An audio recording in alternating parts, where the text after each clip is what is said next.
Hi friends, இன்றைக்கி என்ன பார்க்க போகிறோன்னா கிட்னி, ஆட்டோட கிட்னியும் ஈரலும் போட்டு நம்ம ஒரு பொரியல் செய்ய போகிறோம். எப்படின்னு பார்க்கலாம் வாங்க. இது நம்ம எண்ணெய் ஊற்றி வானல் அடுப்பில் வச்சு எண்ணெய் ஊற்றி பட்டை, கிராம்பு, ஏலக்காய் எல்லாம் போட்டுக்கிறோம். வெங்காயம் போட்டுக்கிறோம். வெங்காயம், பச்சை மிளகா ரெண்டுத்தையும் போட்டு எண்ணெயிலே நம்ம வதக்கிக்கலாம். நல்லா வதக்கிட்டு வெங்காயத்தோட பச்சை வாசம் போகிற வரலாம் நம்ம வதக்கணும். வதக்கிட்டு இஞ்சி பூண்டு போட்டுக்கிறோம். இஞ்சி பூண்டு போட்டு நல்லா வதக்கி மிளகாய்த்தூள் போட்டுக்கிறோம். மிளகாய்த்தூள் போட்டு நல்லா வதக்கி எடுத்து எல்லாத்தையும் போட்டு எண்ணெயில் போட்டு நல்லா வதக்கணும். அப்போ தான் நம்மளுக்கு நல்லா டேஸ்ட்டு கொடுக்கும்.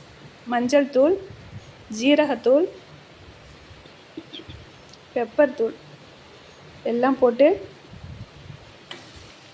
இப்போ ஆட்டோட கிட்னியும் ஈரலையும் நான் நைஸாக வெட்டி வச்சுருக்கேன். அதையும் போட்டு நல்லா எண்ணெயில் வதக்கி எடுத்துக்கிறேன்.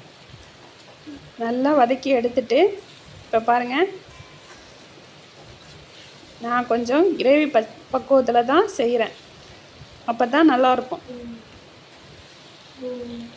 இது சப்பாத்தி, சோறு, தோசை, இட்லி எல்லாத்துக்கும் சாப்பிட்லாம். செம்ம டேஸ்ட்டாக இருக்கும்.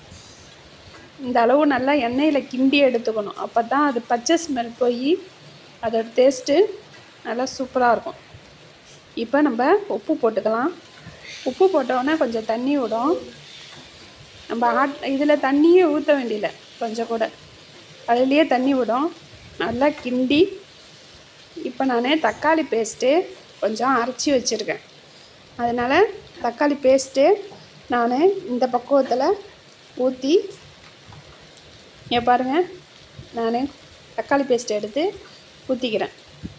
இதேமாரி 2 ஸ்பூன் ஊற்றிக்கங்க. ஊற்றி நல்லா கிண்டிக்கங்க. கிண்டி மூடி போட்டு மூடி வச்சுக்கணும். இதை பாருங்கள், தண்ணி விடுது. மூடி போட்டால் கொஞ்சம் நேரம் வேகும். மூடி போட்டு நம்ம மூடி விட்டு அதுக்கப்புறம் எடுத்தால் இந்த பாருங்கள், இந்த பக்குவத்தில் வந்துடுச்சு. நல்லா தண்ணியாகிடுச்சு. நல்லா வேக வச்சுக்கணும். ஒரு 10-15 நிமிஷம் மூடி வச்சுப்போம். நல்லா வெந்துடும். இந்த அளவு வந்தோடனே கொஞ்சம் பெப்பர் தூள் போட்டுக்கிறேன். நான் பெப்பர் தூள், புதினா மல்லி போட்டு ஆஃப் பண்ணிடலாம். இதுதான் முடிஞ்சிருச்சு. இப்போ நம்ம பவுலில் எடுத்து வச்சுக்கிறேன். இங்கே பாருங்கள், இந்த கிரேவி இப்போ சூப்பராக இருக்கும். நீங்களும் ட்ரை பண்ணி பாருங்கள் ஃப்ரெண்ட்ஸ். இந்த கிரேவி செம்ம டேஸ்ட்டாக இருக்கும். Okay friends, like and subscribe பண்ணுங்கள். ஓகே, பாய். அஸ்ஸலாமு அலைக்கும்.